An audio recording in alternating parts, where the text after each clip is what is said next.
Ce petit contretemps technique. Donc, bonjour à toutes et tous. Merci pour votre participation à ce webinaire. Alors, ce webinaire, il va traiter de zones humides. Vous savez que, notamment dans le contexte du changement climatique qu'on connaît aujourd'hui et d'érosion de la biodiversité, c'est un enjeu particulier de préserver et de restaurer ces zones humides qui nous rendent de nombreux services qu'on sait maintenant indispensables et qui sont en plus gratuits, comme le stockage du carbone, le stockage de l'eau et la restitution aux cours d'eau en période d'étiage, le tamponnage des crues, l'épuration des eaux, etc. Et c'est aussi un support de biodiversité très riche, sans compter évidemment la plus-value qu'elle apporte pour un territoire en matière d'attractivité. Je rappelle d'ailleurs que l'agence a produit un petit guide, un petit document qui s'appelle « Et si les zones humides étaient un atout pour mon territoire ?» qui est à destination notamment des élus et des décideurs pour rappeler ces enjeux, mais surtout illustrer comment on peut concrètement agir pour y répondre. Alors, on est aujourd'hui au tout début du SDAGE 2022-2027 qui vient d'être approuvé.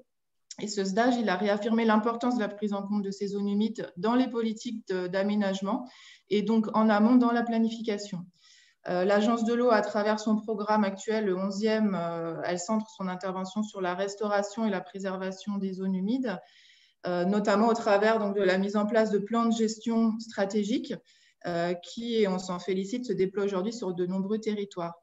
Cette démarche, elle permet de spatialiser les enjeux liés aux zones humides et d'élaborer une politique d'intervention qui propose d'abord des actions de non-dégradation et voire donc de réduction de pression et de restauration des zones qui sont déjà dégradées.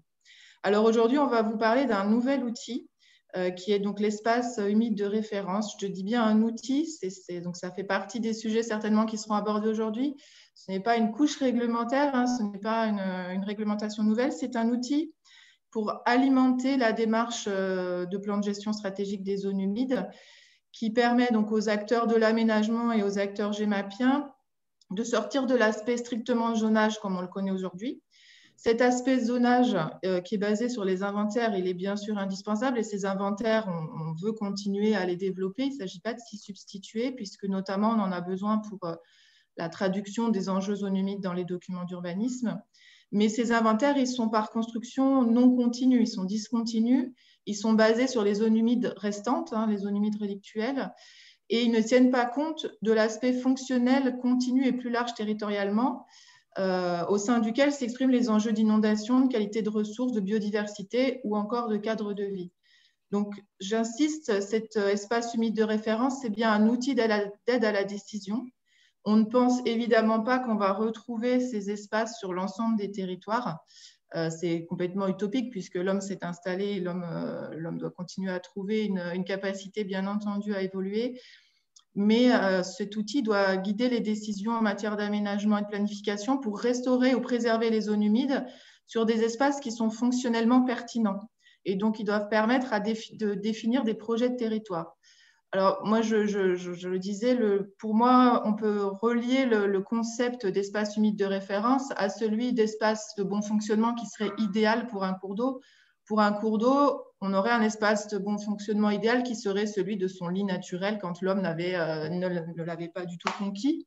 On sait aujourd'hui qu'on parle plutôt d'EBF optimal, et puis on a atterri sur un EBF concerté, puisque justement, on prend en compte à la fois une convergence entre des ambitions de restauration, mais aussi l'existence d'enjeux d'usage qui, bien sûr, pour la plupart, il faut continuer à satisfaire. Donc, pour moi, l'espace humide de référence, on pourrait le comparer à cet espace de bon fonctionnement des cours d'eau idéal. Donc, c'est d'abord, on se dit, tiens, de quoi a besoin mes zones humides sur ce territoire pour fonctionner? Quelles sont les continuités dont elles ont besoin?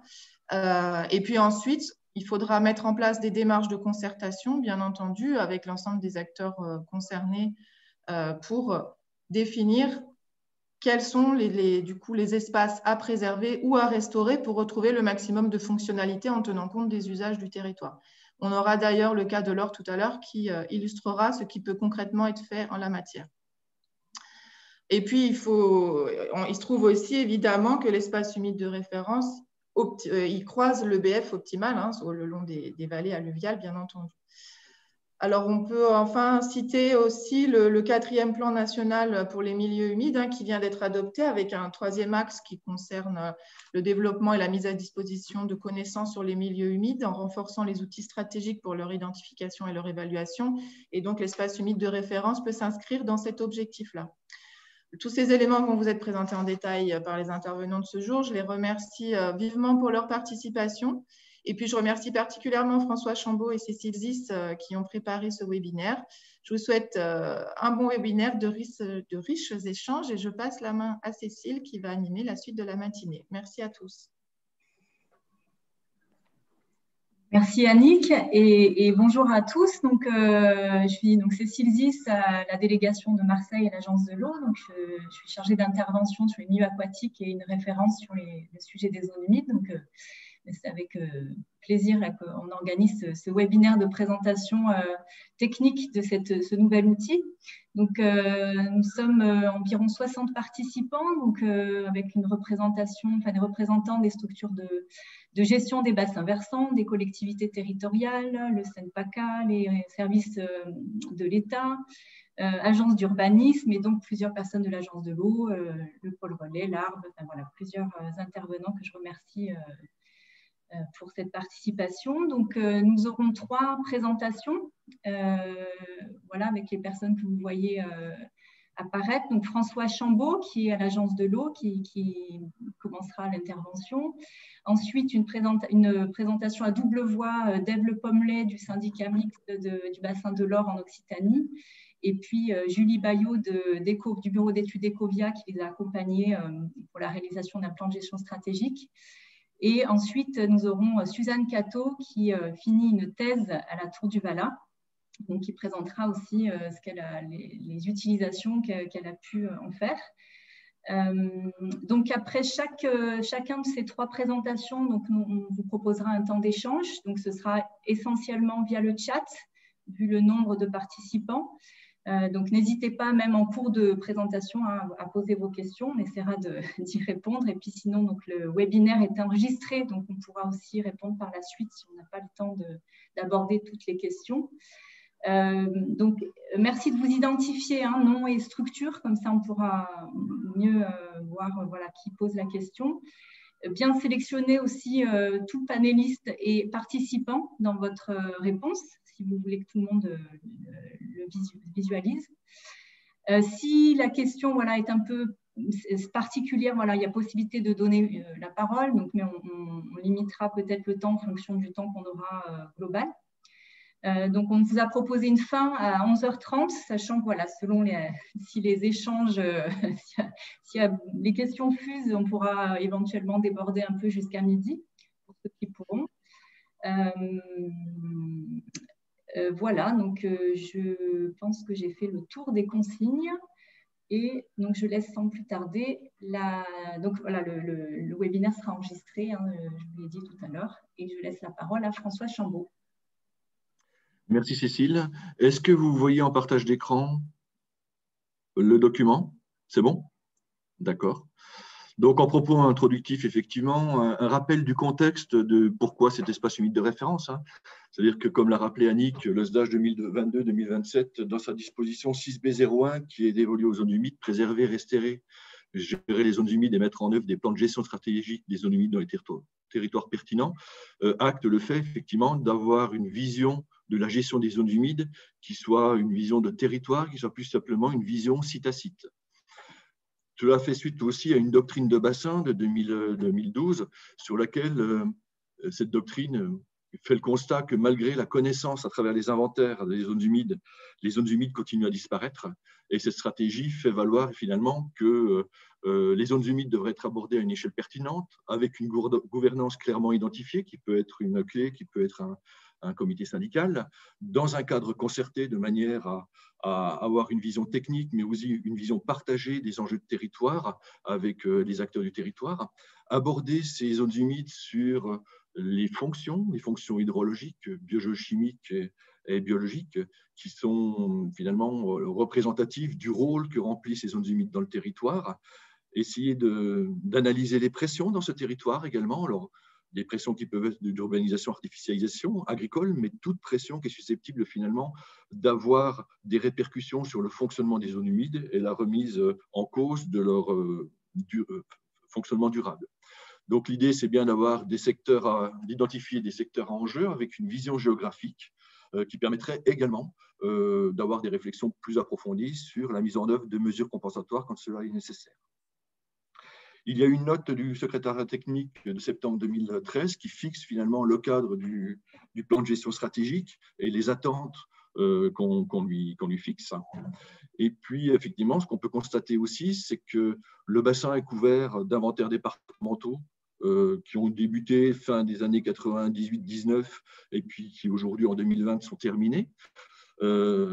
Pour autant, un certain nombre d'inventaires ont été faits avant l'arrêté ministériel de 2008 qui fixait un cadre un petit peu plus technique sur la manière de décrire ces zones humides.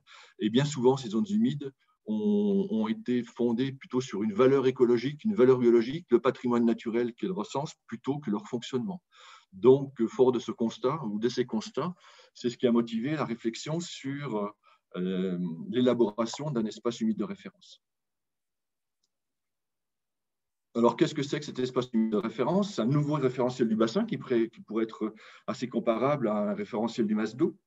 Il fournit un cadre géographique basé sur la structure du territoire qui permet de caractériser les conditions physiques, les critères de pente, les critères de forme de relief, les critères de matériaux géologiques qui sont vraiment favorables à la rétention d'eau et à la circulation d'eau dans le territoire.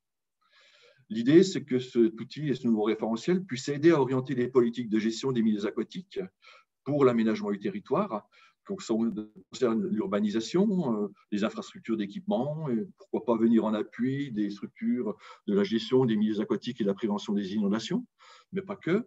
Et puis, il sert aussi à la construction des espaces de bon fonctionnement, puisqu'il donne un espace fonctionnel et une dimension spatiale à ces espaces de bon fonctionnement.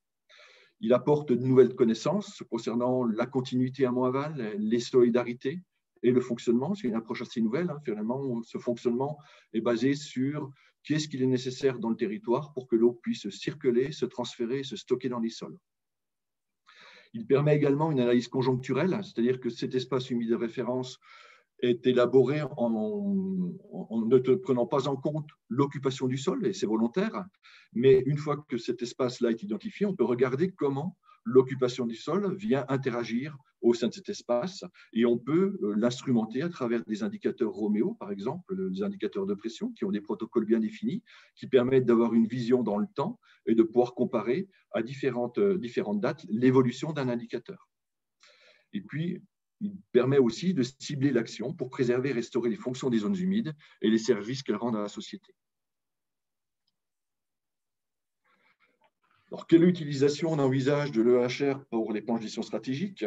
Donc, l'Agence de l'eau, à travers le guide qui vient de sortir, le document sur l'espace humide de référence, encourage à utiliser ces couches d'informations géographiques pour analyser le fonctionnement des territoires, la circulation d'eau, le transfert, l'accumulation. Parce que cet espace humide de référence constitue une connaissance nouvelle qui permet une analyse et une approche globale de la question des zones humides dans le territoire, et puis qu'il est complémentaire à la connaissance qu'on peut avoir avec les inventaires de zones humides, qui restent évidemment des sites privilégiés en termes de cibles de gestion. Cet espace est effectivement utilisé pour qualifier les fonctions et qualifier les pressions, puisqu'on s'aperçoit finalement qu'une zone humide, pour fonctionner, elle a besoin d'éléments qui interagissent avec son périmètre. Et le seul périmètre de cette zone humide tel qu'il est défini avec les critères de l'arrêté ministériel de 2008 n'est pas suffisant pour garantir la pérennité du fonctionnement sur le long terme. Ensuite, ça peut être un instrument de démarche prospective de manière à envisager l'évolution du territoire en partant de l'existant sur quelque chose qu'on projetterait par rapport aux modifications du changement climatique. Quelles sont les zones humides, quels sont les fonctionnements qui sont les plus sensibles à ces effets du changement climatique, et de voir un petit peu de quelle manière on pourrait instrumenter le territoire pour apporter un certain nombre de réponses préventivement en s'adaptant dès aujourd'hui sur ces questions-là. Ce qu'on disait, c'est que pour les plans de gestion stratégique qui sont en cours et qui n'ont pas forcément connaissance de cette couche d'information, au besoin, pourrait possiblement être utilisé pour venir éclairer sous un autre jour les diagnostics de territoire.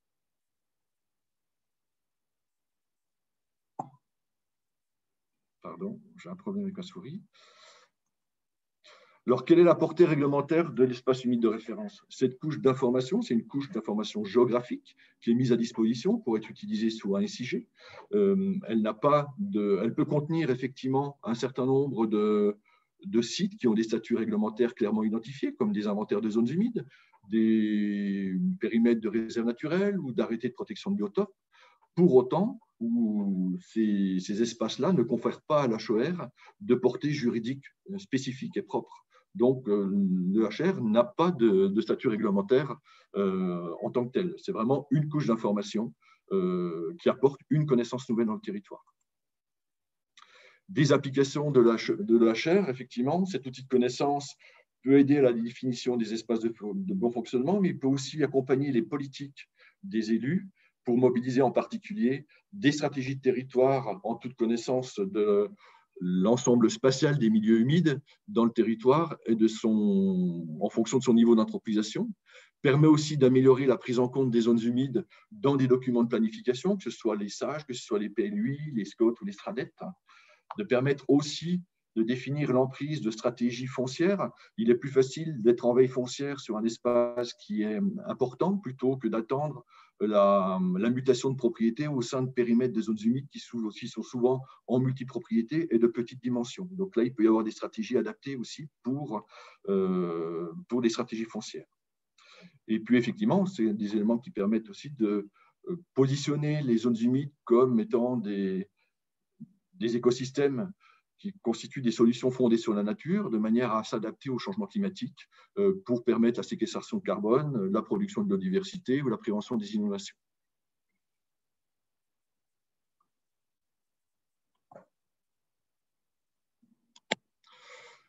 Alors, concernant l'urbanisme, on pensait qu'effectivement, les analyses diachroniques qui ont été conduites dans le bassin et pour l'ensemble des 193 sous-bassins versants a été faite à 3 dates, 2008, 2016 et puis 2020. Et on permet de mettre en évidence avec les indicateurs Roméo l'évolution du territoire, la consommation de l'espace au sein de l'espace humide de référence et au sein de chaque sous-bassin versant. Donc, ce sont des éléments qui vont pouvoir permettre d'analyser les pertes de surface de l'espace humide de référence, qui vont réduire sa capacité finalement à assurer efficacement l'accumulation des eaux, et puis qui vont transformer cet espace-là qui devrait accumuler des eaux comme un espace qui produit du ruissellement et qui transfère ce ruissellement. Donc finalement, la fonction initiale de l'espace humide de référence va être détournée par les aménagements en son sein qui vont perturber et engendrer des dysfonctionnements. Donc, c'est pour ça qu'on pense qu'il peut accompagner les élus et les collectivités, les agences d'urbanisme, à mieux analyser finalement ce qui se passe dans le territoire de manière à en tenir compte dans leurs documents d'urbanisation. Des choses importantes concernant cet espace de référence, les résolutions spatiales. Donc, l'échelle opérationnelle qui a été voulue par le SDAGE et la note du plan de gestion stratégique est celle du 1/25 millième, qui est conforme avec les démarches territoriales, les grands ensembles structurants des paysages et leurs relations fonctionnelles. En revanche, l'échelle de construction s'est basée sur le modèle numérique de terrain et elle a été construite avec une résolution de 25 mètres, qui est tout à fait compatible avec les caractéristiques physiques qui sont associées au territoire. Il est important d'insister aussi sur que l'espace humide de référence n'a pas vocation à être utilisé à l'échelle de la parcelle. Un petit peu comme un référentiel de Maslow ne va pas se superposer à une parcelle. Donc, les mises à disposition de données se sont faites sur le site de l'Agence de l'eau. Vous pourrez télécharger l'ensemble des éléments, vous consulter les atlas et télécharger le document. Comment il a été construit finalement cet espace humide de référence? Comment il a été localisé? On est parti de 2 bases de données qui sont homogènes à l'échelle du bassin. La première, c'est la BD Charme 50 du BRGM, qui est harmonisée à l'échelle des départements. Et le deuxième, c'est le modèle numérique de terrain qui est dérivé de la BD Alti, qu'on a utilisé à une résolution de 25 mètres sur l'ensemble du bassin, après avoir réalisé des tests en 2017, 2018 et 2020, des tests qui ont été réalisés par Suzanne Cato et puis par Pierre Bouscari, de manière à vérifier effectivement la compatibilité de la résolution choisie. Une résolution plus fine, en général, va générer du temps de calcul beaucoup plus long et puis va créer un certain nombre d'objets, d'artefacts qu'il va falloir nettoyer, alors qu'on n'a pas ça avec une résolution à 25 mètres. Le modèle numérique de terrain est intéressant parce qu'avec différents outils qui sont associés à QGIS, on va pouvoir dériver des indicateurs qui concernent les formes du relief, les pentes et l'accumulation de flux. Chacun de ces indicateurs va nous permettre de préciser l'espace concerné par ce qu'on cherche à analyser à partir des modèles fonctionnels qui figurent dans chacune des 62 écorégions du bassin et qui donnent des critères de pente, qui donnent des critères de forme du relief et qui donnent des critères de géologie qui sont favorables finalement à la présence de zones humides dans un contexte géographique donné. Quand on croise les formes du relief avec les pentes favorables, qui sont indexées aussi par vérification avec les éléments qui sont issus des inventaires de zones humides, on va pouvoir définir les géomorphologies favorables dans le territoire. On va croiser cette géomorphologie favorable avec les éléments de la géologie, des substrats géologiques qui sont suffisamment imperméables pour retenir l'eau dans les sols et permettre leur circulation. Et donc, finalement, c'est une expertise de la baie des Charmes et de ces objets selon 3 modalités. Les calcaires massifs fracturés ne sont pas favorables à la rétention d'eau, donc on avait mis 0. Quand on est en présence de calcaire argileux, de marne, de molasse, on est sur des matériaux qui sont particulièrement favorables à la rétention d'eau, donc on les a retenus.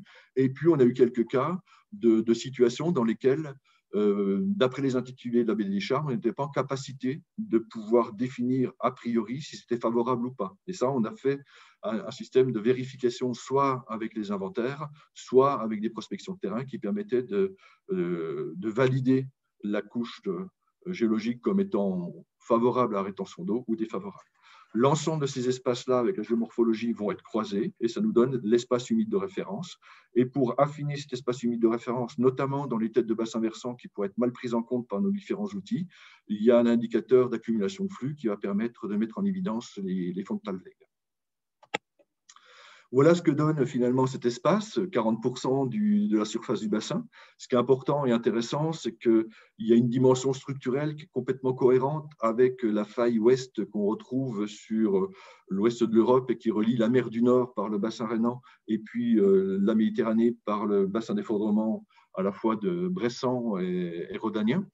Et qu'effectivement, on voit que dans cet espace-là, on regarde les caractéristiques des matériaux. On a des grands ensembles de zones humides qui existent et qu'on connaît aujourd'hui comme étant des spots importants, c'est la Camargue, mais on voit aussi que tout le fossé Bressan est quelque chose de particulièrement prégnant pour cette thématique-là et la circulation de l'eau.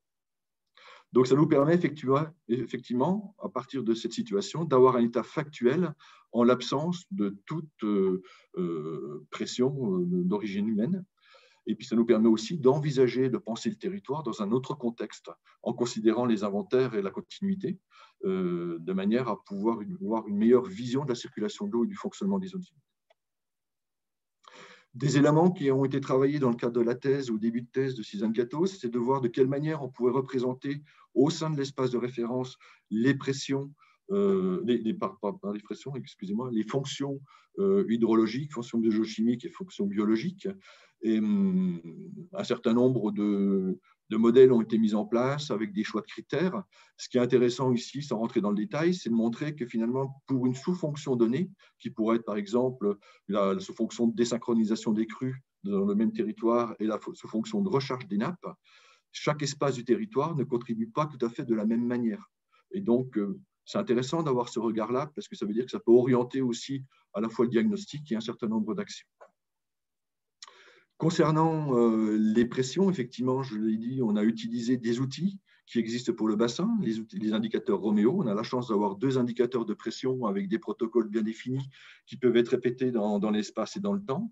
Donc, on les a utilisés. Ce qui est intéressant, c'est que ces indicateurs nous donnent une double valeur. On regarde toujours la situation de la zone humide dans le territoire dans lequel elle se situe. Donc, nous, on a regardé la situation de ces pressions au sein de l'espace humide de référence et au sein du territoire, le bassin ou le sous-bassin qui le contient.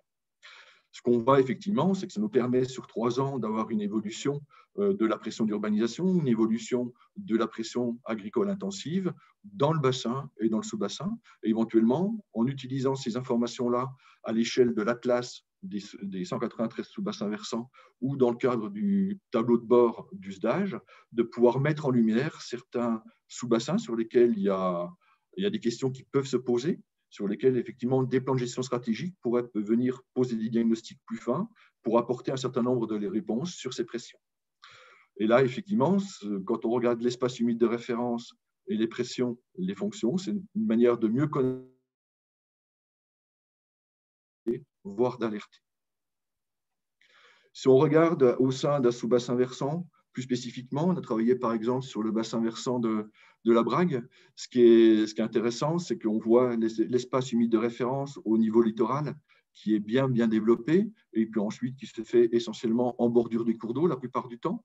Et si on regarde l'occupation du sol telle qu'elle a évolué dans les années 60, alors c'est une occupation du sol qui a été faute interprétée par Guillaume Desfossés l'an dernier dans le cadre de son stage de Master 2. Il est question a priori que l'IGN digitalise les photographies aériennes des années 50, qui nous permettraient effectivement de disposer de fichiers numériques permettant d'instrumenter cette occupation du sol. Parce qu'en tout cas, ce qu'on voit, c'est que les villes de Nice, d'Antibes et de Nice étaient déjà fortement développées, mais quand on voit aujourd'hui, à l'horizon 2020, comment s'est développé le territoire vis-à-vis de l'urbanisation, on arrive à près de 70% de pression d'urbanisation sur ce territoire-là. Sur la carte à droite, vous voyez l'espace de référence qui est en bleu ou en violet.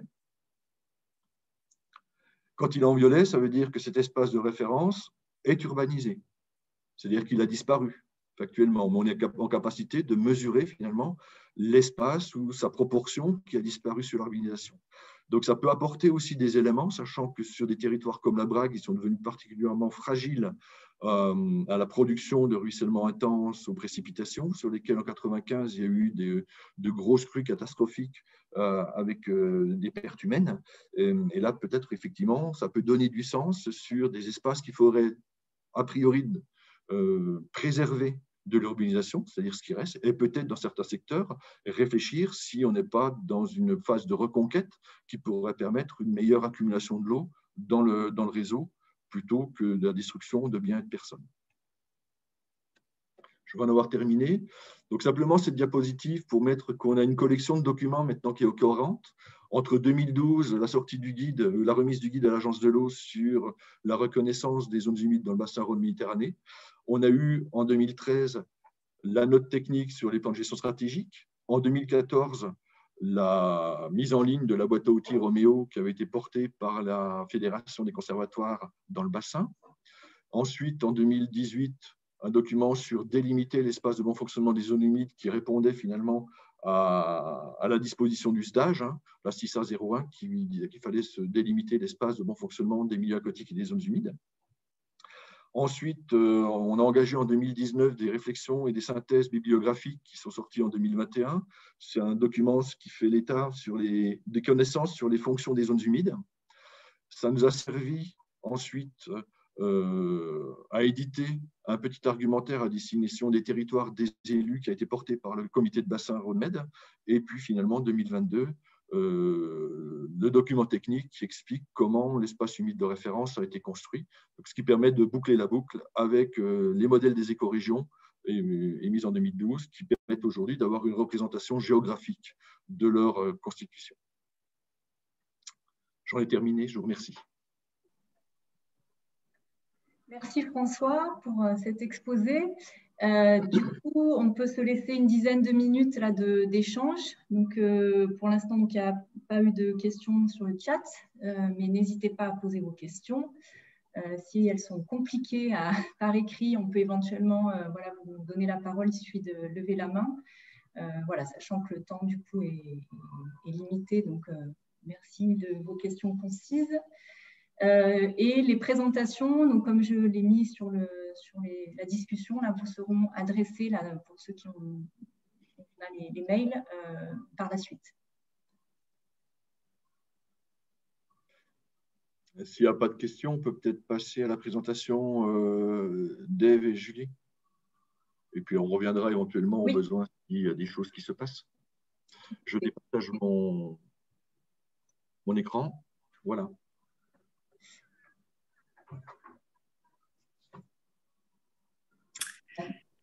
Bon, donc je commence. Donc bonjour à toutes et à tous. Donc on va faire un petit retour d'expérience sur l'élaboration du plan de gestion stratégique des zones humides sur le bassin de l'Or.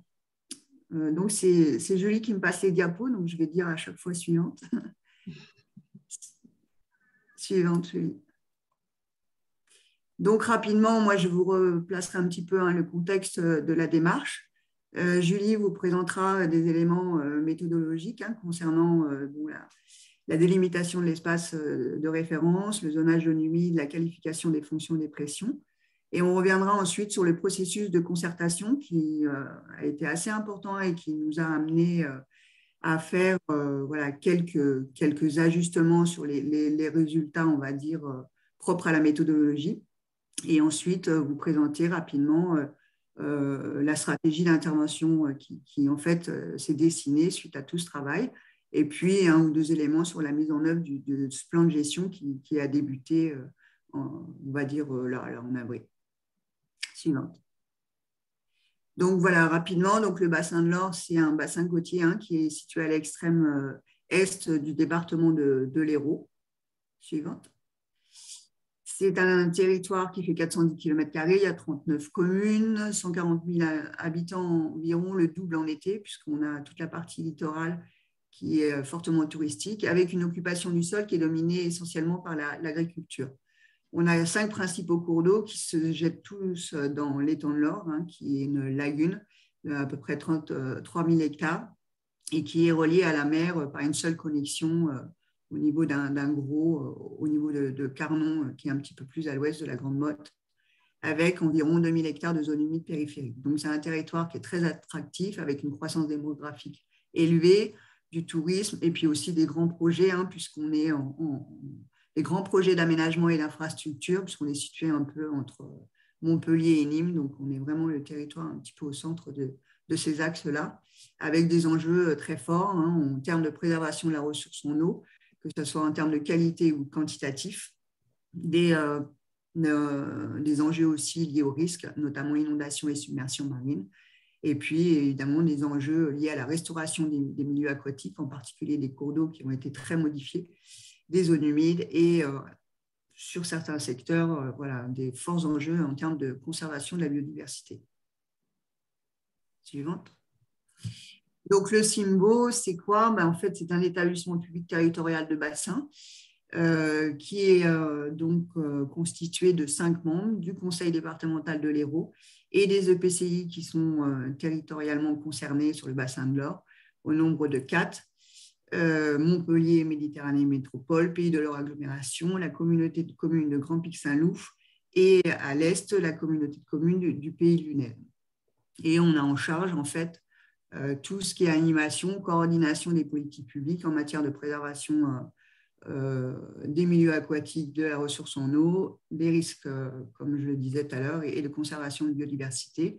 Et depuis peu, par délégation de certaines compétences GEMAPI, on peut faire aussi des travaux. Donc, suivante. Donc, les zones humides du bassin de l'Or, elles sont relativement bien connues sur la partie aval. Tout ce qui concerne en fait les marais périphériques de l'étang de l'Or, ce sont en effet des terrains du Conservatoire du littoral. Enfin, il y a au moins 1000 hectares. Certains sont en espace naturel sensible. On a la démarche Natura 2000, il y a un site classé, etc. Par contre, elles sont beaucoup moins connues et protégées sur le reste du bassin versant, ce qui a en partie motivé notre volonté de renforcer notre action sur la thématique des zones humides. Suivante. Donc, cette étude est inscrite à un contrat de bassin qu'on a piloté de 2015 à 2019. Elle a été financée par l'Agence de l'eau à hauteur de 80% et elle avait pour objectif de dresser donc un état des lieux de situation des zones humides et d'identifier les enjeux de non-dégradation et de restauration des fonctions de ces zones humides et de définir de façon concertée des priorités d'action en termes de conservation et reconquête des zones humides sur ce territoire. La mission donc a été confiée au bureau d'études Ecovia en mars 2020, un tout petit peu avant le confinement, donc on a eu un démarrage un peu difficile, Donc, du coup, l'année 2020 a vraiment été consacrée à toutes les phases d'état des lieux de connaissance, identification des zones humides, avec le recueil, la capitalisation de toutes les données existantes, et tout le travail géomatique concernant la qualification des fonctions des zones humides et l'évaluation des pressions en particulier. Et en 2021, voilà, on a plus entamé la phase de concertation avec tous les acteurs locaux et de confrontation de ces résultats liés à la méthode avec des réalités de terrain, et après de construire en fait la stratégie d'intervention. Suivante. En fait, je ne vois pas la fin des diapos. Ouais. Donc, Julie, je te laisse la parole pour les aspects méthodologiques. Oui. Comme le disait Ève, la première étape donc, du plan de gestion stratégique a été une phase d'état des lieux. Cette phase d'état des lieux a été basée sur une approche essentiellement cartographique. Et au sein de cette première phase d'état des lieux, la première étape a été de délimiter l'espace de référence, donc qui correspond, comme l'a dit M. Chambon, à une large enveloppe au sein de laquelle on a une forte probabilité de trouver des zones humides qui résultent de secteurs topographiques favorables et de secteurs géologiques favorables à l'accumulation d'eau, et qui ne tient pas compte de l'occupation actuelle du sol.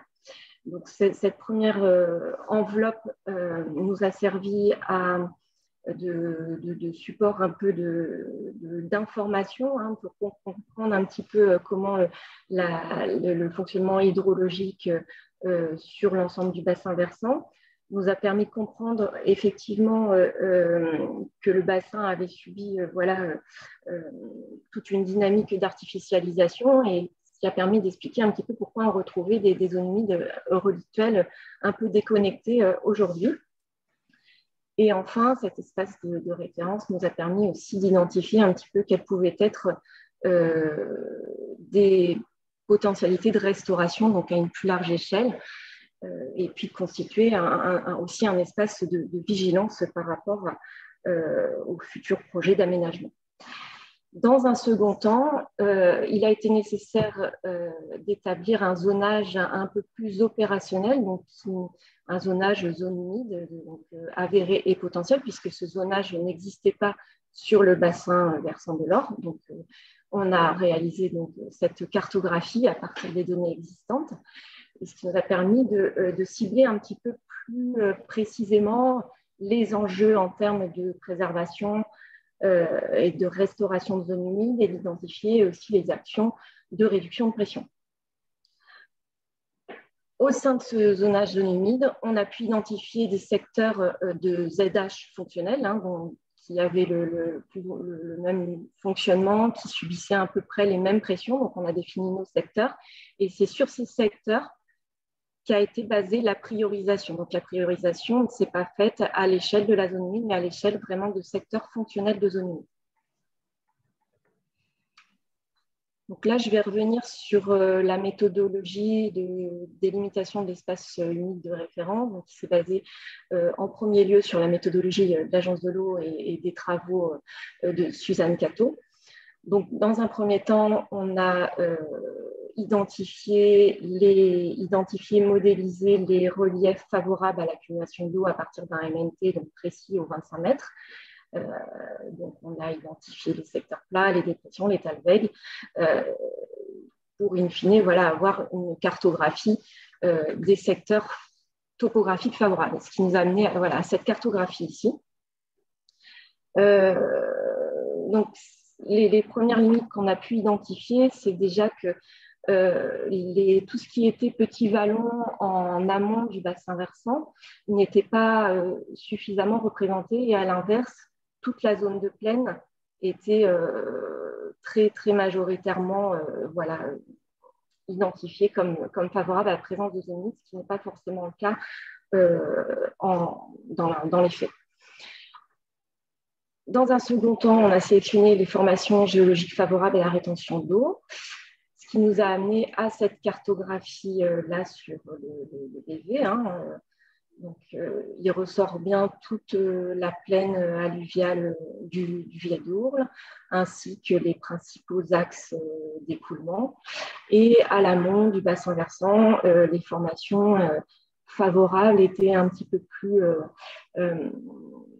plus larges et moins spécialement liées au cours d'eau. Donc, les limites de cet exercice, ça a été tout d'abord la précision de la base de données géologiques. Hein. Ce sont des formations qui sont précises au 1/50 millième.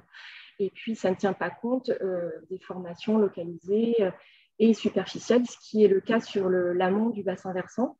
On a de nombreuses marques temporaires. Forcément, voilà, la précision ne permet pas d'identifier ces formations superficielles. Et puis, ne met pas aussi en évidence tous les petits vallons.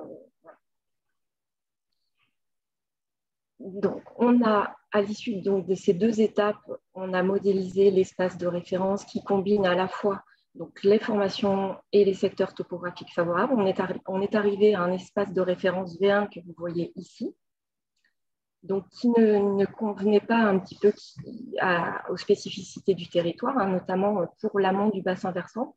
Ça ne mettait pas en évidence, comme je l'ai dit tout à l'heure, les petits vallons.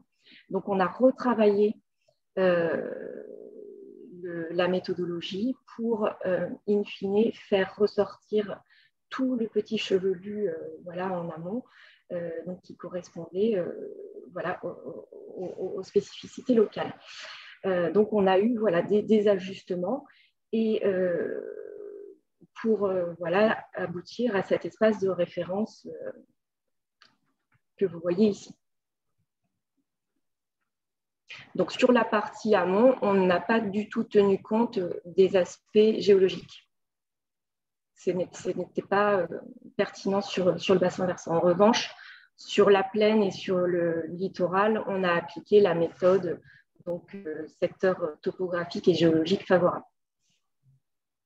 Donc, on s'est retrouvé voilà, à avoir un espace de référence très largement représenté sur l'ancienne plaine d'inondation du Vieil Dourle et avec vraiment les axes d'écoulement qui ressortaient très nettement. Donc, comme je vous l'ai dit, cet espace de référence a nécessité voilà, un second zonage, d'arriver à un second zonage à la délimitation des zones humides, hein, parce que ça n'existait pas sur le territoire et c'est quand même une échelle voilà, opérationnelle pour le syndicat. Donc, cette délimitation des zones humides potentielles et avérées s'est basée sur les données indicatrices. Donc, on avait une bonne connaissance des habitats humides autour de l'étang, donc on les a valorisés. Et puis, sur le reste du bassin versant, on a pris en compte les bases de données du SIMP, faune-flore indicatrice de zones humides, les zones inondables, les zones de submersion marine. Les zones inondables étaient assez précises puisqu'elles avaient été modélisées dans le cadre du PAPI. Sur l'amont du bassin versant, on s'est basé sur la modélisation des talwegs et des vallons qui résultaient de l'espace de référence, hein, qui nous apportait quand même une connaissance voilà, de ces zones humides sur l'amont du bassin versant. Et enfin, l'ensemble de ces zones humides potentielles avérées a été vérifié par une photo-interprétation pour tenir compte de l'occupation du sol et de rétrécir, entre guillemets, les zones humides voilà, autour des agglomérations voilà, en fonction de cette analyse. Ce zonage a été proposé en comité technique, hein, bien sûr, aux élus, aux techniciens en premier lieu, et puis a fait l'objet de concertations après par la suite au sein des ateliers que va détailler Ève. Donc, elles ont été présentées aux élus qui nous ont fait remonter des doutes hein, sur certains secteurs, des doutes et aussi des zones humides qui n'avaient pas été identifiées par cette approche cartographique. Et ensuite, nous avons procédé à des vérifications ponctuelles de terrain. Donc, ce n'était pas une délimitation précise des zones humides, mais une vérification assez rapide des zones humides qui posaient souci. Une des étapes suivantes a été donc de qualifier les fonctions hydrologiques, géochimiques et biologiques écologiques au sein de l'espace de référence. Pour ça, on s'est basé là encore sur la méthodologie de l'Agence de l'eau qui prend en compte différents critères, et notamment les critères topographiques, des critères liés à l'occupation du sol, à la présence de zones inondables, de submersion marine.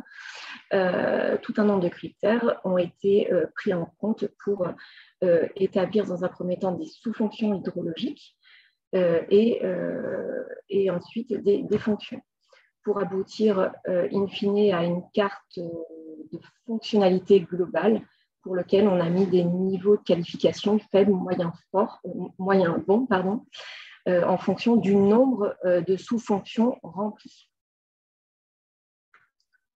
Donc, pour vous illustrer rapidement ce que ça a donné voilà, pour la fonction hydrologique, on s'est intéressé à la sous-fonction de recharge de nappe, à la sous-fonction d'épanchement de crue, au stockage de l'eau et à la rétention des sédiments. Donc, on a combiné l'ensemble de ces sous-fonctions pour aboutir à cette cartographie des fonctions hydrologiques globales sur l'espace de référence. Donc, ça fournit des informations importantes, notamment pour sensibiliser aussi les élus. Voilà, ça les a un petit peu une meilleure appréhension voilà, des enjeux liés aux zones. De la même façon, pour les fonctions biogéochimiques, donc on s'est intéressé à la sous-fonction de stockage du carbone et à la sous-fonction de dénaturation, principalement à partir de l'occupation du sol.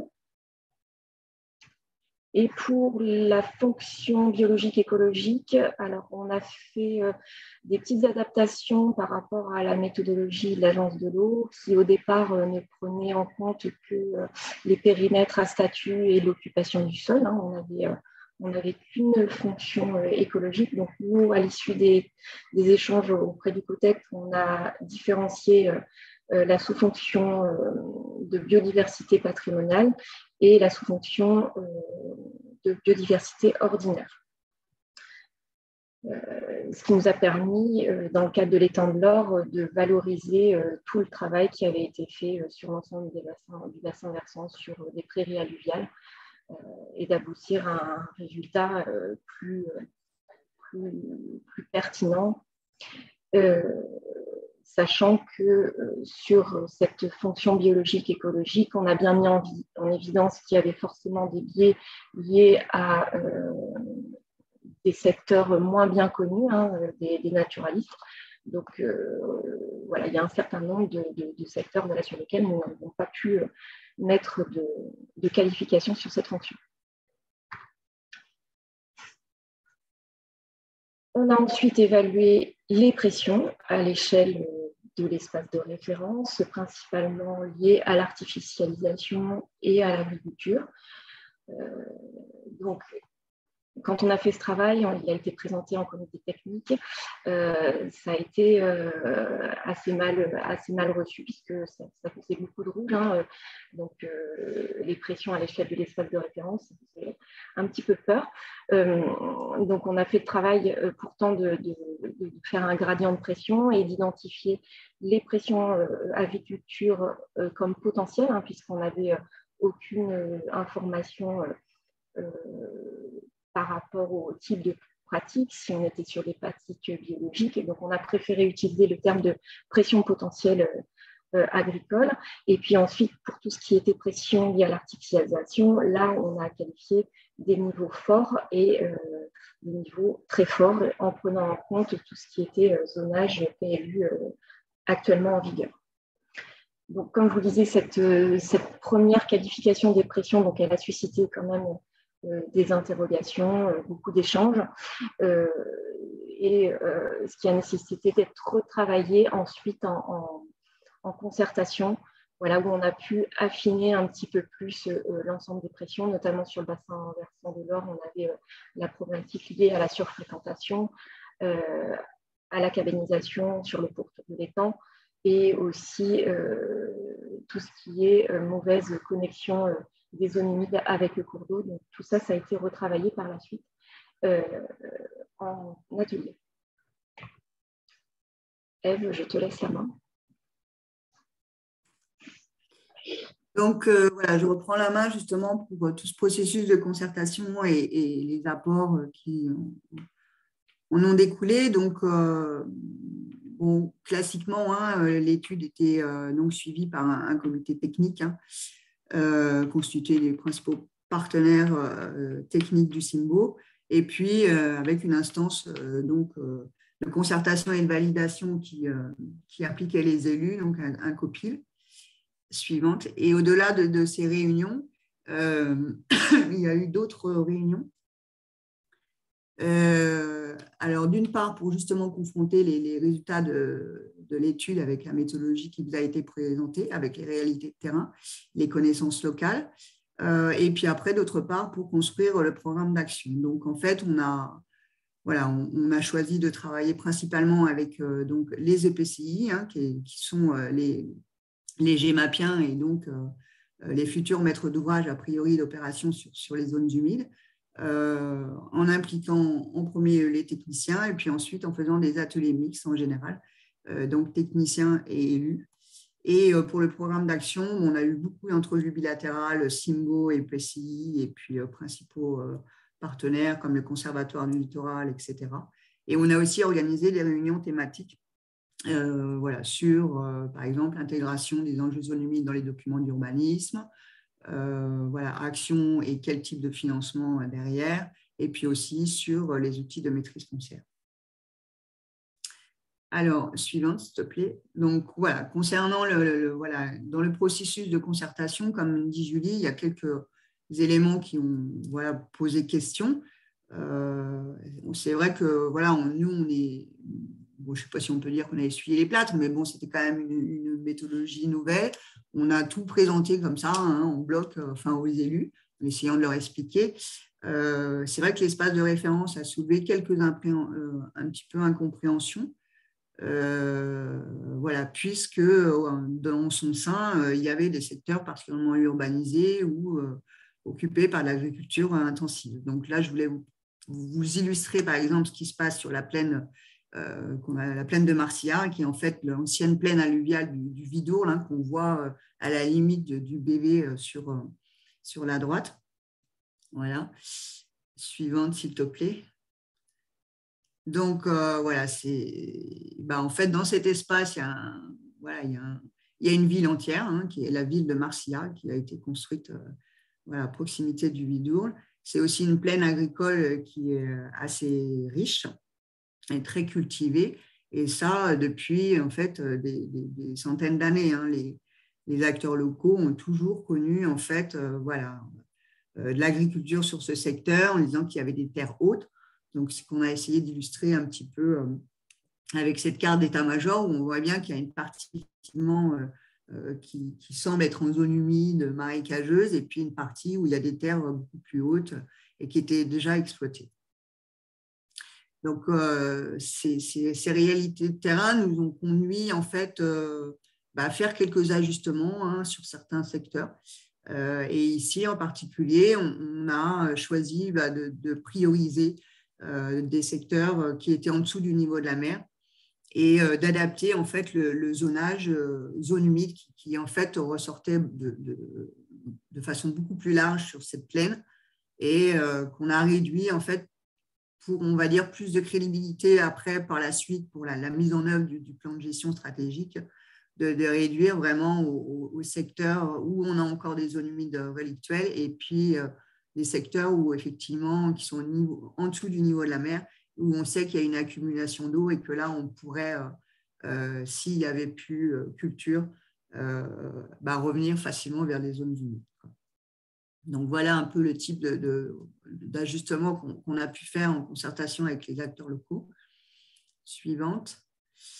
Une autre interrogation qui a été plus posée par les élus concernant l'espace de référence, c'était sa portée, en fait. Est-ce que c'est quelque chose qui doit être assimilé à l'espace de bon fonctionnement des zones humides, en sachant que sur certains secteurs, l'occupation du sol a été fortement modifiée et donc l'espace de référence ne prend pas en compte cette occupation du sol l'espace de bon fonctionnement des zones humides, si on le conçoit comme quelque chose d'actuel, il prend en compte l'occupation du sol. Et leur grande question a été, voilà, est-ce que ça va être une contrainte réglementaire future? Donc ça, c'est des choses sur lesquelles on a essayé de les rassurer. Donc aujourd'hui, ce n'est pas une contrainte réglementaire. Après, si sur un secteur, des élus veulent mobiliser cet espace de référence pour en faire une réglementation particulière, voilà, tout est ouvert. Donc, c'est comme ça qu'on a essayé de leur présenter les choses. Moi, j'y reviendrai un petit peu après. Voilà, dans tous les cas, il a été présenté et bon, ça a soulevé quelques questions, mais ils ont bien compris que ça permettait de mieux comprendre aussi l'évolution du territoire. Et après, ça nous a permis aussi de mieux dimensionner les pressions sur les zones humides, puisque bon, on avait fait cet exercice quand même d'évaluation des pressions à l'échelle de cet espace. Suivante. Concernant justement l'évaluation des pressions, donc là, comme disait Julie, on a eu quelques crispations, mais qui étaient plus en fait en termes d'affichage. Voilà, il y avait une incompréhension par rapport en fait à cette cartographie qui est finalement très très précise à l'échelle du pixel et une imprécision parce qu'on ne prenait pas en compte toutes les pressions qui pouvaient s'exercer sur les zones humides, où on les voyait que par le prisme urbanisation et agriculture.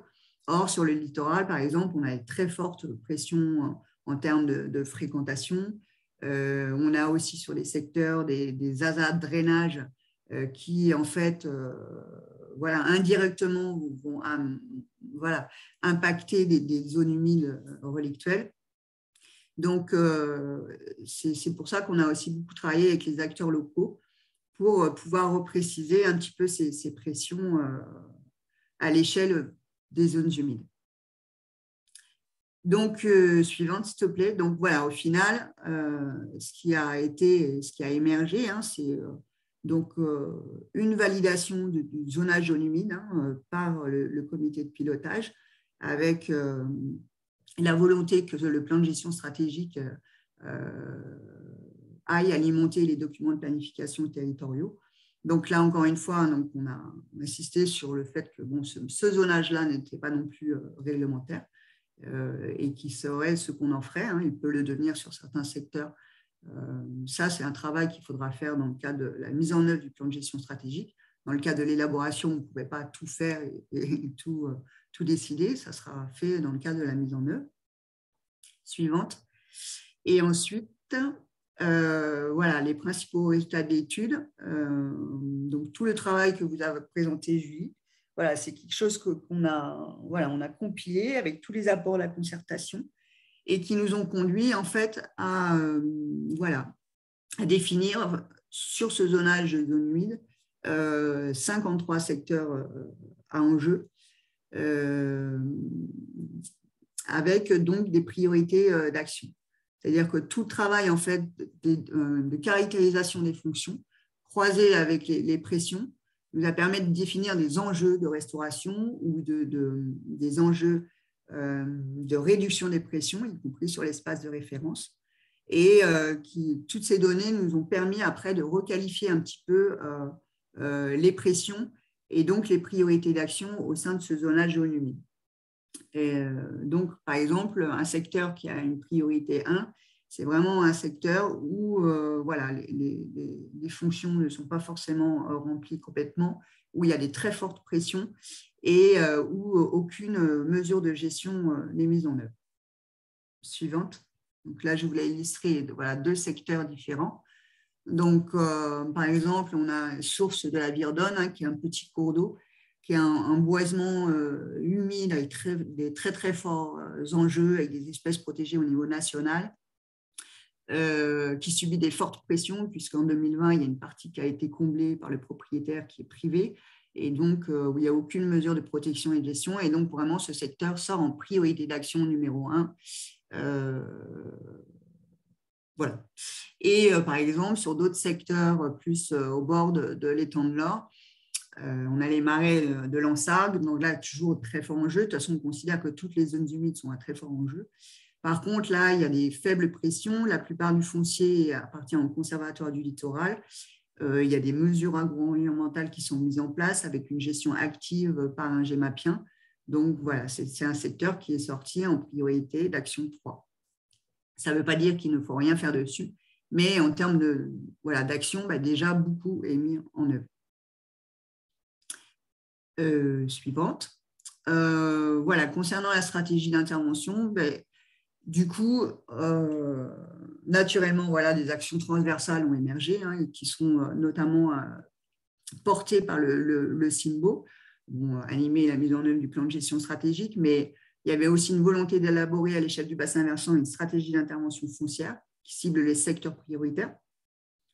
Après, des actions classiques de portée à connaissance, des zonages, etc., des formations et des sensibilisations, etc. Suivante. Et tout le travail de concertation en impliquant justement tous les techniciens, les EPCI, certaines communes même, etc. Un certain nombre d'actions ont émergé de restauration de zones humides ou de mise en place de plans de gestion locaux, etc., etc. Et toutes ces actions ont pu être regroupées en 9 actions types qu'on a appelées des actions sectorisées, comme adapter les pratiques agricoles aux enjeux zones humides ou élaborer justement et mettre en œuvre un plan de gestion locale. Pour certains secteurs, maîtriser le foncier. Donc ça, c'est quelque chose aussi qui peut faire peur, notamment à la profession agricole, où tout de suite, quand on dit maîtriser le foncier, ils voient de l'acquisition. Donc, il y a eu aussi tout un travail pédagogique pour leur faire comprendre qu'aujourd'hui, il y avait différents outils pour maîtriser le foncier. Que ça pouvait être des conventions d'usage, ça pouvait être des ORE, des mesures agro-environnementales, etc., etc. Réaliser une veille foncière, donc là, c'est plus sur des secteurs où une acquisition par opportunité pourrait suffire, restaurer les zones humides, etc. Et donc, les GEMAPiens sont la cheville ouvrière de la mise en œuvre de ces actions plus sectorisées. Suivante. Donc, chaque secteur qu'on vous a présenté globalement sur la carte fait l'objet d'une fiche descriptive où on reprend les priorités, où on reprend la caractérisation des fonctions. Là, ce sont les petits camemberts en bas, avec on a fait les petits carrés vert, orange, rouge, où c'est vraiment la synthèse de cette caractérisation des fonctions, avec sur la cartographie le zonage zone humide, mais aussi l'espace de référence. Suivante. Donc ça, c'est la deuxième page où là, on retrouve le statut foncier, le statut en termes de zonage d'urbanisme. Le camembert en bas, c'est en fait le travail de croisement de la qualification des fonctions et des pressions à l'échelle de l'espace de référence qui déterminent des enjeux qui sont de conserver les fonctions des zones humides, par exemple en vert, ou en jaune, c'est réduire les pressions sur l'espace de référence. Donc, on a cette image-là. Et après, on a retravaillé en haut de la fiche à repréciser quand même à l'échelle du secteur les pressions en disant, par exemple, sur ce secteur, la pression, c'est l'agriculture, avec en plus un comblement en partie en 2020 et une liste des mesures de protection et une gestion existantes. Et là, en l'occurrence, pas grand-chose. Suivante. Et on a aussi souhaité, au regard justement des fonctions que remplissent les zones humides, d'afficher sur ces fiches les autres enjeux, comme les aires d'alimentation de captage ou les zones inondables, etc., puisque, en fait, ça peut, appuyer le fait qu'il faut restaurer une zone humide parce qu'elle rend ses services aussi l'épuration des eaux ou l'épanchement des crues, etc. Donc, on a vraiment essayé de compiler toutes les données qu'on connaissait dans ces fiches, y compris ensuite, après, sur les espèces patrimoniales. Excusez-moi. Et tout en bas, on retrouve en fait les grandes actions sectorisées, comme ici, adapter les pratiques agricoles aux enjeux zones humides, maîtriser le foncier. Et en fait, ces actions sectorisées sont vraiment déclinées en opérations précises, qui est ici d'acquérir le foncier, puisque c'est vraiment une priorité, et après de mettre en place des mesures et un plan de gestion local. Suivante. voilà, donc au final, on a voilà, plusieurs livrables de l'étude, donc un rapport final où on n'a pas souhaité trop développer. On a donné quelques points de méthodologie, mais on n'a pas donné toute la méthodologie pour ne pas alourdir le rapport. On a un tome où on a tout le recueil de toutes les fiches des 53 secteurs. Un atlas cartographique qui, là, est vraiment à l'échelle du bassin versant, parce qu'il y a aussi, il y a eu des craintes aussi par rapport à la restitution, les livrables de ce travail. C'était à quelle échelle on allait reproduire et mettre à disposition, fait ces zonages, etc. Et c'est vrai qu'on a travaillé à l'échelle du bassin versant, donc ça n'a pas forcément vocation, notamment tout ce qui est évaluation des fonctions et des pressions, d'être restitué à une échelle très, très fine. Après, on a quand même réuni toute la méthodologie dans des annexes et on a fait une petite note de synthèse qui permet en fait de télécharger tous les autres documents. Et ensuite, à terme, donc auprès des collectivités, notamment des GEMAPiens, il y aura tout le tableau des actions, hein, qui est un tableau Excel classique, et le système d'information géographique qui contient toutes les couches et tout le travail d'analyse, d'évaluation des fonctions et des pressions. Voilà, suivante. L'implication des acteurs locaux dans l'élaboration du plan de gestion stratégique a permis de démarrer la mise en œuvre assez rapidement. Et on était, nous, dans le SINGO, dans le cadre de l'élaboration d'un contrat grand cycle de l'eau à partir de cette année, 2022-2024. Donc, il y a déjà une dizaine d'actions inscrites au plan de gestion stratégique qui ont pu être inscrites dans ce contrat parce que, justement, voilà, les acteurs avaient été impliqués dans l'élaboration et ça a permis de faire émerger rapidement les priorités. Voilà. Je crois que suivante, je crois que j'ai fini. Et pour revenir aussi voilà, à l'espace de référence, c'est vrai que dans le cadre de l'élaboration même du plan de gestion stratégique, on n'a pas tranché sur toute la question, mais la réflexion est à poursuivre dans le cadre de la mise en œuvre du plan de gestion stratégique.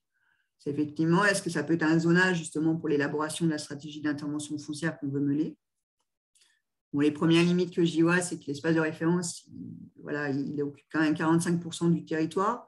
Donc, peut-être qu'il faudra retravailler une priorisation au sein de cet espace.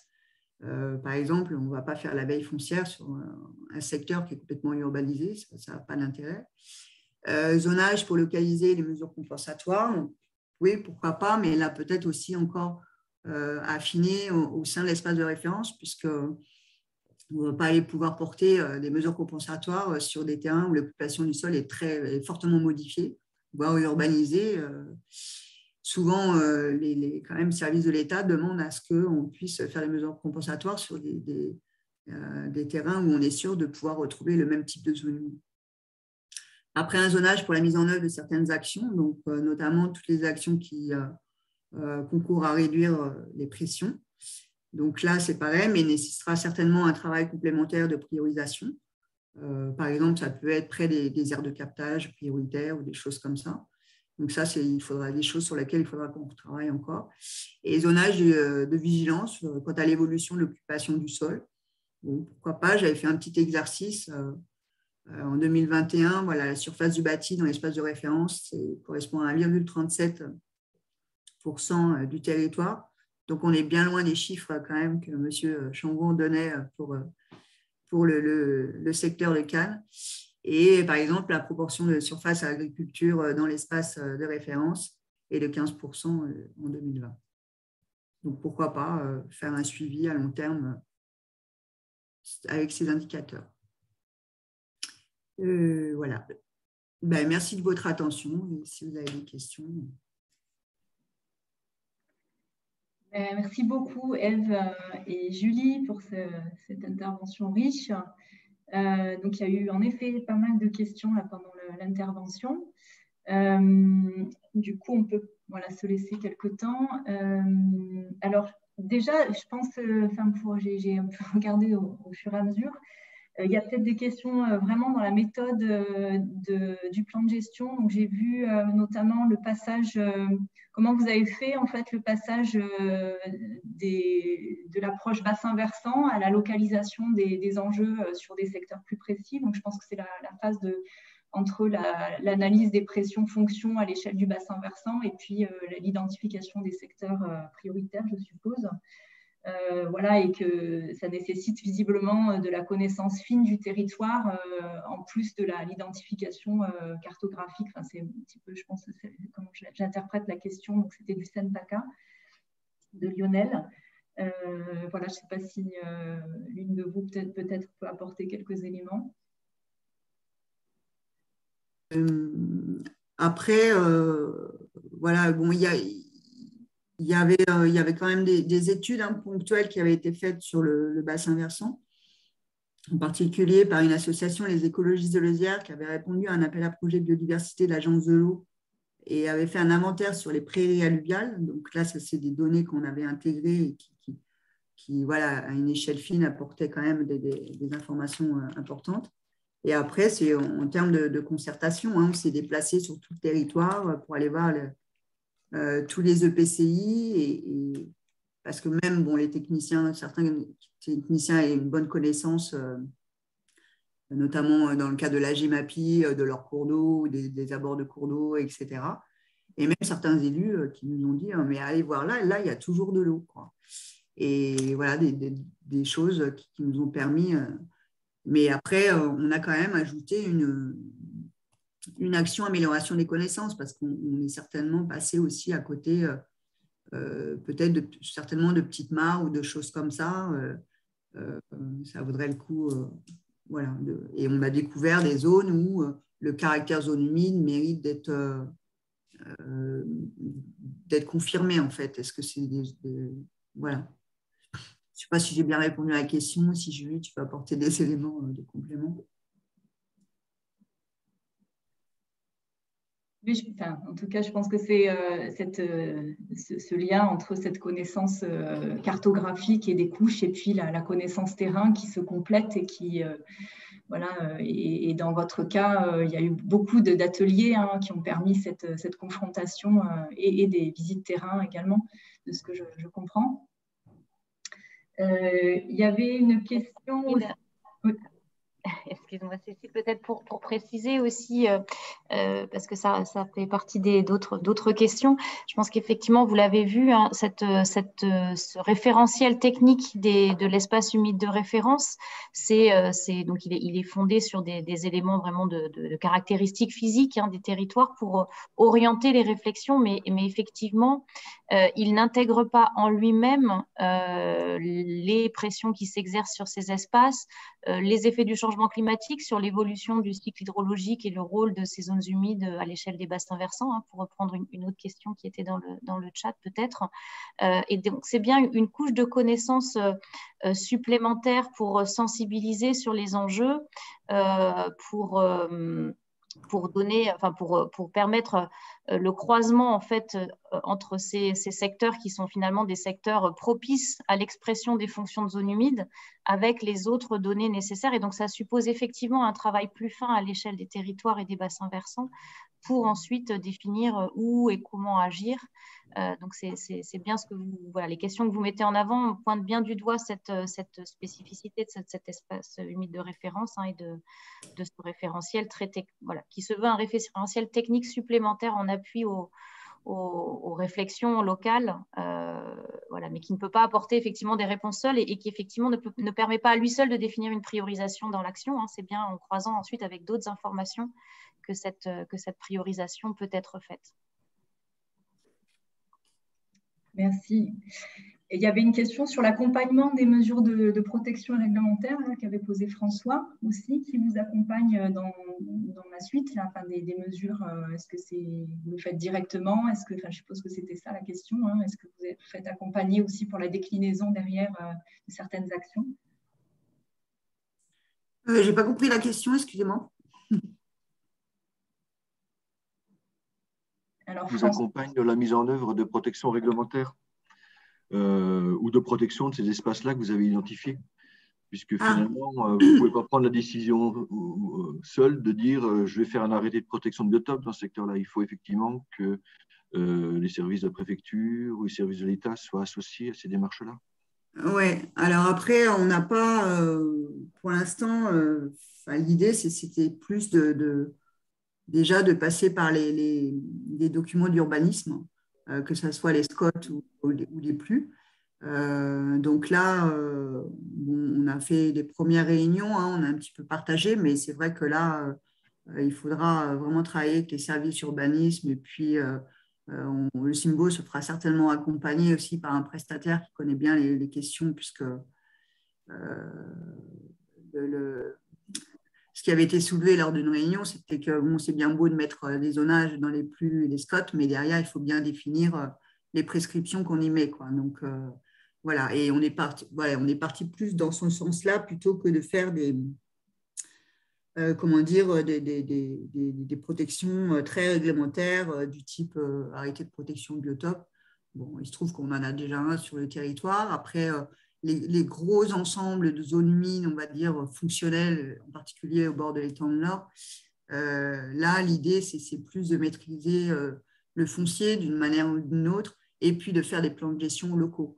Et c'est ces plans de gestion locaux qui, après, vraiment détermineront de façon très précise voilà, ce qu'il faut faire, mettre en place des outils réglementaires comment dire, complémentaires. Et puis voilà quoi. Et après, par contre, on va se faire accompagner de façon assez forte par le service foncier du département de l'Hérault, notamment pour tout ce qui est mise en place de la stratégie d'intervention foncière. Donc là, qui vont nous apporter leur appui. D'accord. Oui, d'ailleurs, c'était une question aussi sur le lien avec la stratégie foncière. Donc, c'est une action, vous, qui découle du plan de gestion ou pour approfondir cette question foncière.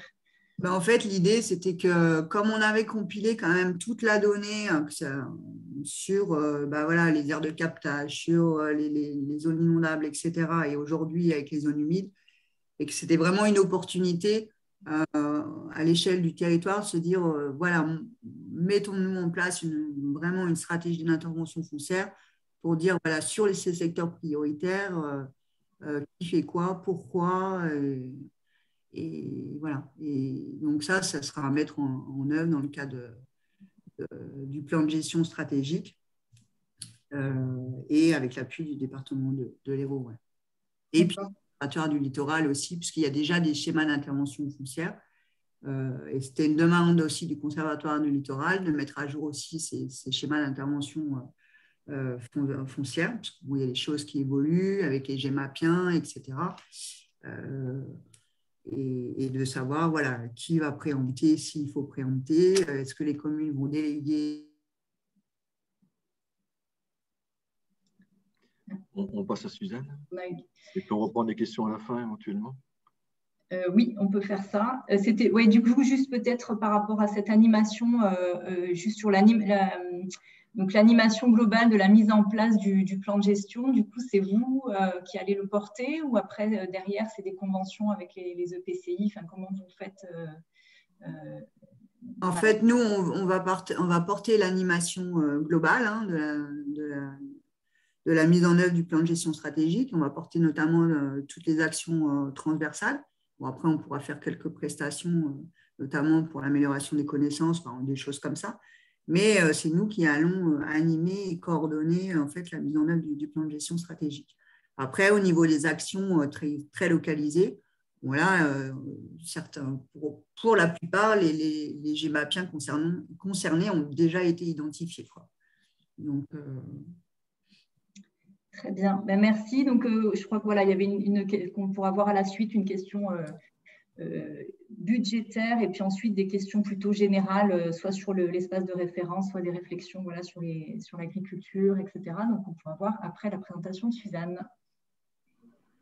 Merci.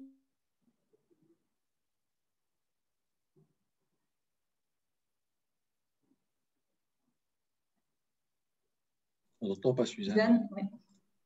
Vous m'entendez et vous voyez la présentation? Ça marche. Moi, je vais faire une présentation assez complémentaire aux deux précédentes, qui est un retour d'expérience sur des ateliers participatifs qu'on a menés dans le cadre d'un projet de recherche sur l'utilisation de données spatiales relatives aux zones humides. Et dans cette présentation, donc, je vais faire un focus sur l'espace humide de référence et ce qui a été dit par rapport à cette couche de données.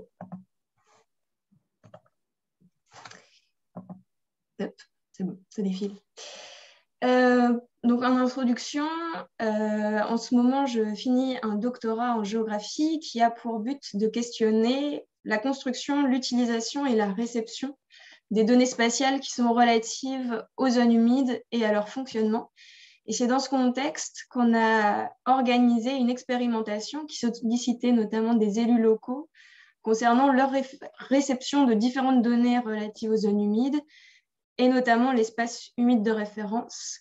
Donc, je vous propose deux questions comme trame à cette présentation. Comment l'espace humide de référence a-t-il été présenté et quelles réactions a-t-il suscité?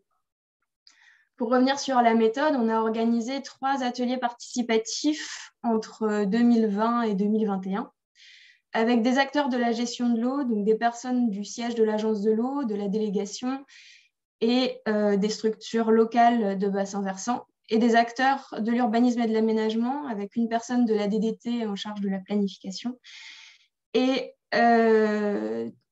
environ 9 élus locaux.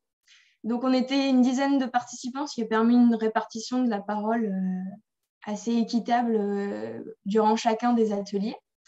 Et les ateliers se sont déroulés en 2 parties. D'abord, une première étape de discussion autour des principes de mise en carte, sans localiser, donc sans montrer les cartes, pour s'accorder sur les principes généraux de mise en carte sans qu'il y ait une focalisation sur des secteurs spécifiques. Donc, on a utilisé des schémas théoriques.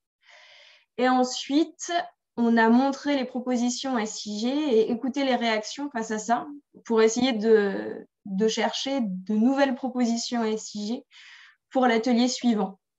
Donc, finalement, il y a un dialogue entre le discours qui a été enregistré pendant les ateliers de ces élus et une tentative de traduction à l'aide du SIG entre chacun des ateliers. Donc, le premier atelier avait pour but de définir les enjeux relatifs aux zones humides, à la fois de manière très générale, donc de grands principes sur le fonctionnement des zones humides, mais aussi essayer de jauger un peu la perception des enjeux liés aux zones humides par les élus locaux. Le deuxième atelier avait pour objectif d'aller plus précisément sur l'information géographique qui était mobilisée dans les documents d'urbanisme. Et enfin, le troisième atelier avait pour but de faire la synthèse des 2 précédents et de confronter la vue du dessus par SIG et la vue du dedans à partir de photographies. Donc, comme terrain d'étude, on a choisi une communauté de communes qui se situe à proximité de la Suisse, donc avec une pression foncière importante et croissante ces dernières années, de même qu'une attractivité touristique qui est de plus en plus importante, un enjeu zone humide qui est avéré avec la labellisation d'un site Ramsar en 2021, et un site qui a connu plusieurs sécheresses ces dernières années, et ce qui amène à un groupe d'élus qui était particulièrement sensible aux questions des zones humides et qui avait envie de trouver des solutions afin d'anticiper les sécheresses futures. Donc, dans le premier atelier, qui avait pour but de définir les enjeux relatifs aux zones humides, on a voulu parler du fonctionnement des zones humides, mais pour cela, on est parti d'une approche sensible par le paysage en mobilisant un texte de Philippe Jacotet qui s'appelle « Paysage avec figure absente », où il part de l'apparition d'un étang dans une combe suite à des fortes pluies. Et ça nous a permis de partir de ça pour parler de différents facteurs qui expliquent les dynamiques des zones humides, des facteurs à court terme, donc les variations météorologiques avec les fortes pluies qui ont créé l'étang, mais aussi les activités anthropiques, en parlant que ça pouvait avoir des impacts positifs ou négatifs sur les dynamiques des zones humides, si on parlait de drainage ou de restauration de tourbières, par exemple. Et aussi des facteurs qui agissent sur le long terme pour les dynamiques de zones humides, qui sont la géologie et le relief. Donc, on est parti sur des schémas théoriques et on a proposé donc de spatialiser un espace à partir du relief et de la géologie, qui sont les facteurs qui agissent sur les dynamiques des zones humides, mais dans le long terme. Donc, l'idée de ce premier atelier, c'était de distinguer bien deux espaces, à la fois l'espace de zone humide, donc celui des zones humides loi sur l'eau, qui peuvent être identifiées sur site à un instant T, à partir donc, de critères de végétation et de pédologique, et un espace plus large, localisé à partir du relief et de la géologie. Et donc cet espace qui n'est pas forcément humide si il y a ces impacts ces facteurs à court terme comme l'aménagement ou les facteurs hydrologiques, météorologiques qui impactent la présence de zones humides dans cet espace, la présence de zones humides réelles qu'on peut observer sur le terrain. Donc, on a distingué ces deux espaces et on n'a pas utilisé le terme espace humide de référence, d'une part parce qu'on n'en parlait pas en 2020 et d'autre part, ça nous a semblé plus simple de parler d'un espace qui est localisé à partir de données concernant le relief et la géologie. Donc, à la fin de cette présentation sur les schémas théoriques, tout le monde était d'accord sur le fait qu'on pouvait localiser deux espaces distincts qui parlaient des zones humides, mais qui ne montraient pas la même chose, deux temporalités différentes. Et quand on a ouvert le SIG, le représentant des services de l'État s'est exclamé « ça fait beaucoup de zones humides ». Et c'est important d'avoir ça à l'esprit, c'est qu'il y a un changement de posture dès qu'on passe à la représentation cartographique. Si les personnes étaient d'accord sur les principes, lorsqu'on a présenté les cartes, on s'est retrouvé avec une confusion entre zone humide et cet espace humide de référence. Donc, il y a une nécessité de réexpliquer cette distinction.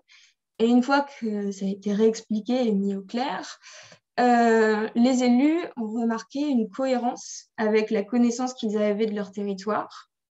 Donc là, j'ai mis un extrait d'un élu qui arrive à localiser dans cet espace de référence les étangs, les marais, etc., mais aussi juste des trous, des dépressions topographiques, donc qui ne sont pas forcément humides, mais ça a une cohérence. Et pour un autre élu qui était présent, cette couche espace humide de référence, c'était un élément de compréhension par rapport à des contraintes physiques auxquelles il était confronté, et notamment, donc c'était un projet d'extension d'une école dans le centre d'un village où il devait placer des pieux à plusieurs mètres de profondeur parce qu'il y avait des battements de la nappe à proximité de la surface. Et du coup, pour lui, c'était intéressant, c'était un élément d'explication et ça ne le choquait pas et c'était intéressant pour anticiper ce projet d'aménagement qui allait démarrer quelques mois plus tard. Dans le deuxième atelier, on a essayé de rentrer plus dans le détail dans l'information géographique qui était mobilisée dans les documents d'urbanisme. Ce qu'on peut voir quand on se met à la place des élus locaux, c'est qu'ils ont accès à différentes bases de données, des bases de données zones humides, des bases de données milieux humides, et parfois il y a une confusion sur la nature de ces données et à quoi elles correspondent. Mais ce que disait un autre élu, c'est que l'espace humide de référence, il avait l'avantage par rapport aux couches de zones humides ou de milieux humides de représenter quelque chose qui ne pouvait pas être représenté dans les cartes de zone humide ou de milieu humide. On disait on ne peut pas aller sous le béton, donc on classe ça en non humide, alors qu'on sait très bien que c'est le mouvement naturel du terrain. Dans ce cas-là, c'était un quartier du village qui était sur une zone avec d'anciennes zones humides et donc des problèmes de ruissellement qui apparaissaient et d'inondation aussi, qui apparaissaient fréquemment, mais il n'avait pas de carte à disposition parce que c'était déjà un secteur qui était urbanisé. Donc pour lui, le fait que ce soit absent des cartes, ça a amené à une absence de prise en compte dans les documents d'urbanisme. Et donc il y avait un enjeu à les représenter, même si ce n'est pas dans les documents réglementaires, si c'est juste pour eux, en tant qu'élus, prendre des décisions éclairées, ça avait du sens de montrer cette base de données. Et il y a une acceptation donc de la coexistence entre cet espace humide de référence et des zones humides et des zones urbanisées, puisque ce ne sont pas des zones humides loi sur l'eau. Et une question qui revient aussi à ce qui a été dit dans les deux présentations précédentes, c'est entre cet espace zone humide et l'espace espace humide de référence, est-ce qu'on distingue deux types d'actions ou pas? Ce qu'on a pu voir dans ces ateliers, c'est qu'il y a une réaction instinctive que si on doit protéger les zones humides, on applique des contraintes et on interdit tout aménagement à l'intérieur d'un zonage. Ça, c'est un peu le premier élan, donc de vouloir appliquer des contraintes à l'intérieur de cet espace humide de référence. Avant de se dire, en fait, ça n'a aucun sens parce que parfois, ce n'est pas des zones humides. Parfois, les zones humides ont peut-être été là par le passé, mais ça n'en est plus maintenant, où c'est des espaces qui vont participer au fonctionnement des zones humides, mais qui ne le sont plus. Donc, ça implique de réfléchir aussi différemment à quels sont les autres modes d'action pour penser l'aménagement de ces espaces qui ne sont pas forcément des zones humides. Dans le troisième atelier, on a confronté donc la vue SIG et la vue du dedans par des photographies. Et d'abord, on a ouvert le SIG et on s'est baladé sur différents secteurs où il y avait des projets d'aménagement. Et pour chacun de ces secteurs, on a mobilisé plusieurs bases de données pour éclairer ces opérations. Et ce qu'on peut constater, c'est que jamais la couche espace humide de référence elle a été suffisante en elle-même et elle a toujours été mise en perspective avec d'autres données, des données d'inventaire, des données d'écoulement, des données d'urbanisation, etc. On peut remarquer aussi qu'elle n'a pas été présentée comme un espace de prélocalisation des zones humides, mais comme un outil pour discuter des projets d'aménagement. Et essayer d'identifier s'il y avait d'autres secteurs sur lesquels on pouvait déplacer le projet d'aménagement pour le protéger, ou si on aménageait dans ces endroits, quelles conséquences ça allait avoir sur les zones humides qui étaient aux alentours. Donc pour avoir une pensée un peu plus complexe de la prise en compte des zones humides pour l'aménagement. Ensuite, on a discuté autour de cartographie et il me semble que c'était assez important puisque ça a permis de mettre des images sur ce à quoi correspond cet espace, des espaces qui ne sont pas forcément des zones humides, mais qui sont associés. Et ça a permis de mettre en évidence que ces espaces, ils sont parfois très imbriqués avec le tissu urbain. Et ces espaces, ils sont parfois au centre des villages. Et ça pose des questions sur la densification, puisque ces espaces sont absents des cartes de zones humides. Donc, il y a des projets de densification urbain. Et quand on a fait apparaître ces éléments sur les cartes, ben finalement, ça remet en question ces projets de densification. Donc, pour conclure, comment il a été présenté, cet espace humide de référence? Il a été présenté sans utiliser le terme espace humide de référence, pour simplifier et permettre que ce soit compréhensible par tous. Il a été présenté en soulignant bien la distinction avec la notion de zone humide qui est visible à un instant T à partir de critères définis dans la loi sur l'eau et comme une couche d'information parmi d'autres, avec des inventaires, modélisation d'écoulement de surface, des versants. Et quelle réaction il a suscité? De l'intérêt, comme un élément cohérent avec la connaissance du territoire, comme une clé de compréhension par rapport à des problèmes techniques spécifiques, comme une information sur les continuités et un moyen de rendre visibles certaines informations pour alimenter les choix stratégiques. Mais il a quand même suscité des interrogations quant à son utilisation dans la pratique, et notamment la dimension réglementaire des zones humides qui revient régulièrement. En fait, ça fait 30 ans que pour protéger les zones humides, on applique des contraintes réglementaires qui excluent l'urbanisation, et ce qui est très bien à l'intérieur des périmètres de zones humides, mais disons que quand on est en dehors de ces périmètres de zones humides avérées, comme il a été délié dans la présentation précédente, ça pose la question de qu'est-ce qu'on fait pour protéger leur présence et leur alimentation en eau dans le futur. Et donc, ça pose la question de comment on sort de ces instruments qui sont prescriptifs et déterritorialisés. Merci pour votre attention. Merci beaucoup, Suzanne. Merci, Suzanne. Des réactions? Alors, peut-être qu'on peut reprendre une intervention sur donc, comment échapper aux confusions zones humides versus espace de référence versus espace de bon fonctionnement. Peut-être que l'appellation espace de zone humide potentielle serait plus claire.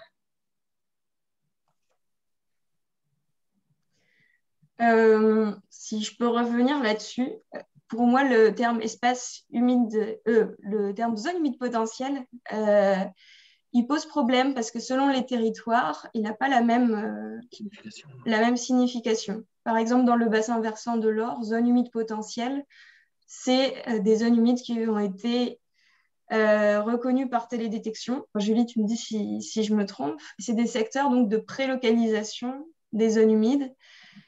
Alors que si on suit la définition de Méraud, ce sera des secteurs de zones humides, mais qui ne sont plus zones humides parce qu'il y a un usage agricole. Et donc, ça pose la question, ce terme-là, du statut de ce qui est cartographié ou non. Mais effectivement, il y a un problème dans la dénomination de tous ces espaces et de toutes ces bases de données qui fait qu'il y a un manque de clarté pour les décideurs sur les données qu'ils ont à disposition et ce à quoi ça correspond. Ne serait-ce que la distinction milieu humide, zone humide. Oui, juste sur les zones humides potentielles de l'étang de l'Or, oui, il y a eu de la télédétection, mais pas que. On avait utilisé, tu sais, les données zones inondables, donc, et puis la modélisation des talbecs, des ballons. In fine, oui, il y a une vérification par photo-interprétation, mais il y a eu des données vraiment existantes qui ont été modélisées pour ces zones humides potentielles. Ouais, c'est ce que je voulais dire par là, c'est que c'est des zones humides où on est quasi sûr que c'est des zones humides, juste il n'y a pas la vérification de terrain qui permet de dire que c'est des zones humides loi sur l'eau. Donc, on est quasiment sûr. Et dans d'autres bases de données, ça va être quelque chose de beaucoup plus flou et pas aussi certain. Oui, en tout cas, voilà, ça rejoint ces pistes en fait, pour sortir du zonage et de la définition stricte loi sur l'eau, pour réfléchir l'aménagement différemment. Et donc, en effet, comme un outil d'aide à la décision sur des projets d'aménagement. Voilà, donc il y a plusieurs réactions sur voilà, ces perspectives d'ouverture sur l'aménagement. Il y avait une question aussi sur les plans d'eau, là, je me souviens plus bien, l'endroit, suite au barème agricole, sur l'utilisation de l'outil espace de référence pour identifier des plans d'eau, me semble-t-il.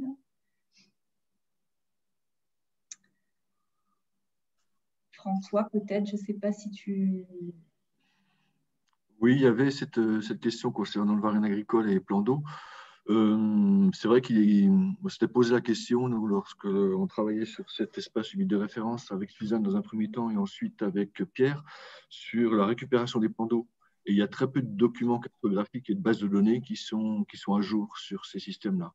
Donc, l'espace humide de référence, pour des plans d'eau qui n'auraient pas valeur de masse d'eau, c'est-à-dire des plans d'eau qui font moins de 50 hectares, il pourrait être inclus effectivement dans l'espace humide de référence sous la forme de modelés de cuvettes, par exemple, ou de zones de dépression. Par rapport à ces questions du varenne agricole, il y a question aussi de MAEC qui puisse être bonifié en milieu humide. Et aujourd'hui, on ne sait pas sur quelle base l'agriculture va identifier les milieux humides pour discuter de la bonification de ces MAEC. Peut-être que la cartographie nationale qui est en cours sur les milieux humides et les zones humides, ou que l'espace de référence, pourrait être des éléments aidants à qualifier ces espaces-là. Et là, ça rejoint aussi une autre question qui était posée, enfin une autre réaction du moins du CEN là, sur le sujet agricole, voilà, et les perspectives en lien avec la politique agricole commune. Sur l'agriculture, quelque chose qui est intéressant, c'est qu'on a tendance à nous dire que l'usage justifie l'exploitation du milieu. Et ça a été dit par Ève, hein, c'est exploité depuis longtemps, on n'est pas en zone sous le niveau de la mer, on n'est pas sur un Saint-Polder, on est sur des zones qui ont été exploitées. Pour autant, ça ne veut pas dire que, parce que ça a été exploité ancestralement d'un point de vue agricole, que ça ne puisse pas correspondre en partie aux définitions de la zone humide, même temporairement. Ce n'est pas l'usage qui définit ce qu'est une zone humide, c'est bien des contextes physiques, morphologiques, qui permettent d'appréhender, de qualifier ce que c'est. Donc, il faut faire attention de ne pas se faire embarquer sur ce type de réflexion, parce que sinon, ça veut dire qu'on va avoir un petit peu la même problématique de l'agriculture quand elle a été amenée à définir ce qu'est un cours d'eau, où on a des choses qui ont été éliminées finalement des cartes de l'hygiène, alors qu'elles méritaient de l'être. Oui, oui, mais ma réflexion, c'était aussi par rapport à la situation actuelle, parce que oui, bien sûr.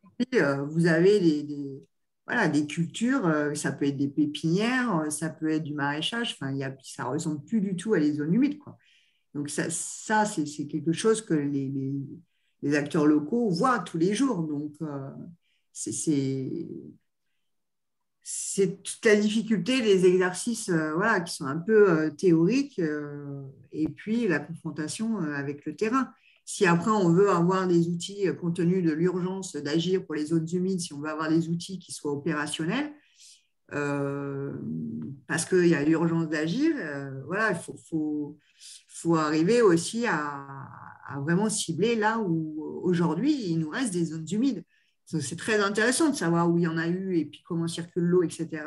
Mais l'idée, c'est bien, et puis, mais l'idée, c'est bien voilà, d'aller restaurer ces milieux quoi, quand ils existent encore, voire d'aller à leur reconquête quand effectivement on sait qu'il y a des secteurs où il y a encore des potentialités. Mais c'est juste mon propos, quoi. Sur des actions concrètes, il y avait une question sur l'exemple du remblai sur la source. Comment cela s'est passé? Comment ça s'est passé? En fait, il y a l'OFB qui a été faire une constatation sur place. Donc, pour l'instant, il y a eu un porté à connaissance auprès du propriétaire des enjeux. Donc, déjà, il ne peut plus dire qu'il ne savait pas qu'il y avait des espèces protégées. Et voilà. Et là, on va faire une réunion avec le GEMAPien qui est concerné, Montpellier Méditerranée Métropole, pour aller voir le propriétaire et voir si on peut acquérir. Très bien. Alors, qu'est-ce qu'on peut restaurer, etc. Il y a une question qui vient d'arriver sur donc, ces espaces, en effet, l'espace humide de référence qui concerne parfois des surfaces très importantes. Comment appréhender ces vastes espaces de référence? Alors, la question est vaste aussi. Je ne sais pas si on peut répondre de façon succincte, mais il me semble un peu le travail que vous avez fait, vous, sur de précision sur certains secteurs, notamment sur le secteur de... Oui, après, je pense qu'on est, on est quand même, on a 410 km², mais on est un petit bassin versant, quoi. C'est vrai que sur des territoires beaucoup plus vastes, ça peut être compliqué de passer de cette échelle, justement, d'espace de référence à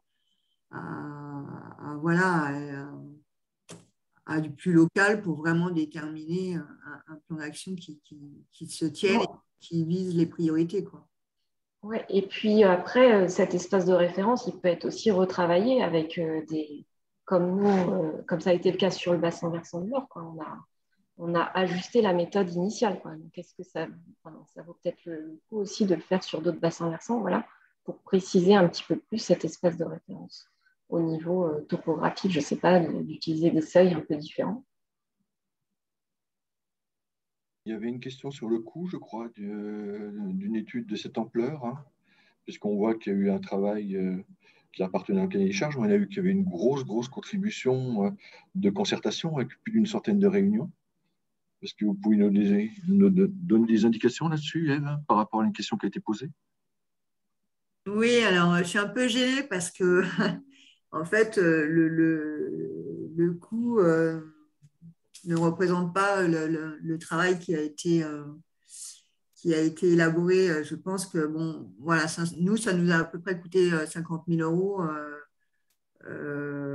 pour le BE, mais hors tout processus de concertation, enfin, en tout cas, toute la partie qui a vraiment été menée quand même par le SIMBO. Bon, le bureau d'études a participé à quelques réunions, mais voilà, c'est vrai que s'il avait été impliqué dans toutes les réunions, le coût a été beaucoup plus important. Et voilà, et dans ces 50 000 euros, c'est vrai que bon, Julie a particulièrement beaucoup travaillé et je pense que voilà, c'est un peu sous-estimé par rapport au travail fourni, quoi. Donc, Ça représente 2 ans de travail, c'est ça, hein, globalement? Alors, nous, oui, on a mis, je pense qu'au bas mot, bon, on a mis, oui, on a mis 2 ans. Après, c'est vrai que bon, le premier confinement, ça nous a un peu freiné, notamment dans la concertation. Mais moi, à minima, pour un territoire comme ça, de toute façon, il faut compter 18 mois au minimum. Mais ouais, on a mis 2 ans. Et puis, du coup, une forte implication du SIMBO dans du coup, ce processus de concertation et que vous avez mené aussi en partie Ouais. directement. Nous, ça nous paraissait naturel parce que c'est vrai que bon, moi, je connais mes élus, je connais les techniciens, etc. Donc, on a quand même un rôle facilitateur. Et puis, en plus, ça m'a vraiment permis de nous impliquer dans l'élaboration de ce projet. Et ça va être facilitateur aussi pour la mise en œuvre derrière, quoi. Donc, c'est important que, voilà, que ce soit un syndicat de bassin voilà, s'implique aussi dans les processus de concertation. Et vous avez une idée du temps, du coup, sur ces 18 mois, du temps dédié vraiment à ça? J'aurais pu le calculer parce que j'ai une base de données de mon temps de travail, mais ce que je n'ai pas fait. Je ne sais pas, que sur la concertation, sur 2 ans, il y a au moins 40 jours. Comme ça, là, mais je pourrais vous le calculer à l'heure près, ça, il n'y a pas de souci, mais je n'ai pas fait l'exercice avant la réunion. Merci, en effet, je pense qu'on apportera aussi on n'a pas pu traiter forcément toutes les questions et l'heure arrive bientôt à sa fin. Je ne sais pas si vous aviez repéré des questions un peu sur lesquelles vous vouliez réagir, mais sinon on peut peut-être Je pense qu'il est temps de conclure, qu'on puisse donner la parole à Christelle pour rester dans les temps. Merci. Oui, merci à tous, à la fois aux différents intervenants hein, et les retours d'expérience. Premiers retours d'expérience sont très intéressants pour affiner et partager aujourd'hui, on l'a vu ensemble, y compris avec vos réactions dans le chat, la manière dont ce nouvel outil, qui encore une fois est un outil technique, hein, qui commence à peut-être utiliser d'abord et peut-être, j'allais dire avant tout, en sensibilisation en fait, hein, du rôle des zones humides dans le cycle de l'eau, puisque l'intérêt de ce référentiel, c'est bien de mettre en avant comment les zones humides et le fonctionnement des zones humides à l'échelle d'un bassin versant peut s'exprimer au regard des caractéristiques physiques du territoire et de permettre avec un référentiel qui est quand même large échelle, effectivement, à l'échelle des bassins versants, peut permettre de rendre visible les pressions qui s'exercent sur ces zones humides et l'enjeu qu'ils peuvent représenter dans le cycle de l'eau d'une manière générale. Donc, c'est peut-être pour moi vraiment le premier élément, les premiers messages importants que peut apporter ce référentiel en appui à l'identification qu'il y a quelque chose à faire sur le territoire en faveur de la préservation des zones humides ou de leur restauration, et en particulier au-delà de l'impact, de l'intérêt biologique et de la biodiversité par rapport à ces zones humides, qui est souvent le premier élément d'entrée que peuvent avoir les acteurs sur la question des zones humides. On a bien derrière cet outil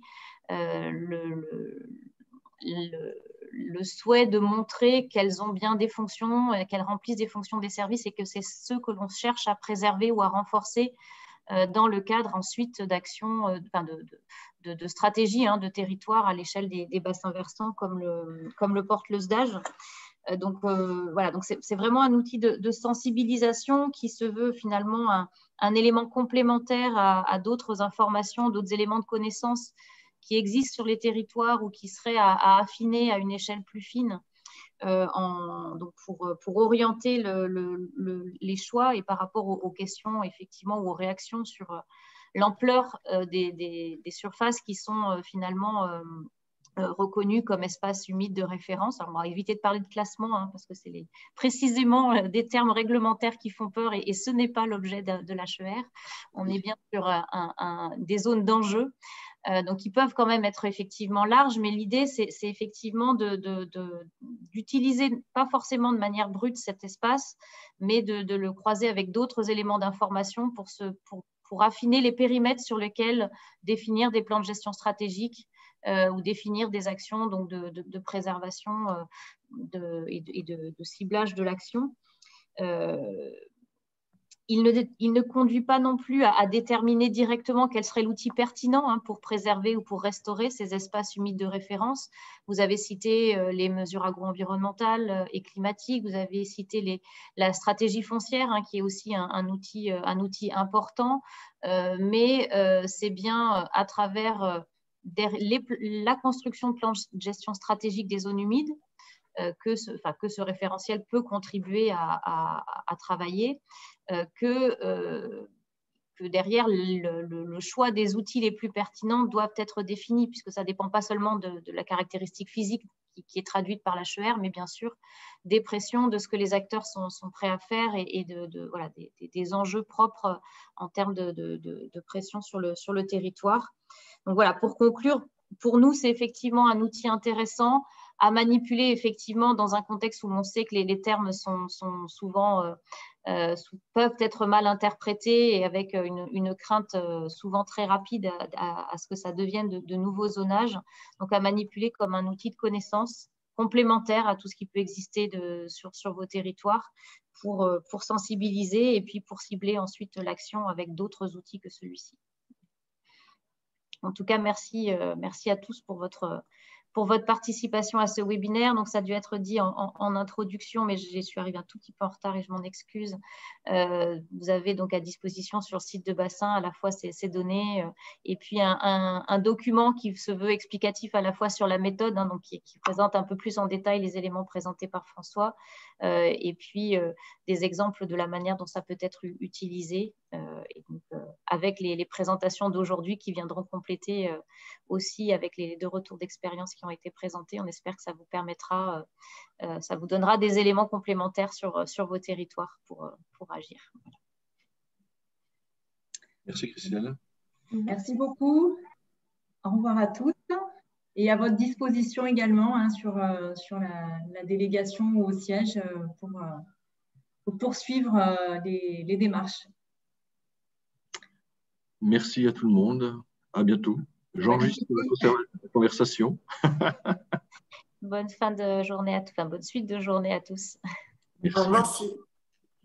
Merci, au revoir.